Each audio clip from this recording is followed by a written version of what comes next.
കൊടകരയിൽ നിയന്ത്രണം വിട്ട കാർ വ്യാപാര സ്ഥാപനങ്ങളിലേക്ക് ഇടിച്ചു കയറി. കൊടകര ഗാന്ധിനഗറിൽ രാവിലെ 6 മണിയോടെയാണ് അപകടം. വ്യാപാര സ്ഥാപനങ്ങളുടെ ഷട്ടർ അടക്കമുള്ളവ തകർന്നു.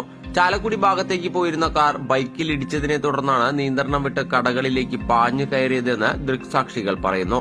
അപകടത്തിന്റെ CCTV ദൃശ്യങ്ങൾ പുറത്തുവന്നു. കടകൾ അടഞ്ഞു കിടന്ന സമയത്താണ് അപകടമെന്നതിനാൽ ആളപായമുണ്ടായിട്ടില്ല. ബൈക്ക് യാത്രികനും കാർ ഓടിച്ചിരുന്നയാൾക്കും പരിക്കേറ്റു. ഇവർക്ക് കൊടകരയിലെ സ്വകാര്യ ആശുപത്രിയിൽ ചികിത്സ നൽകി.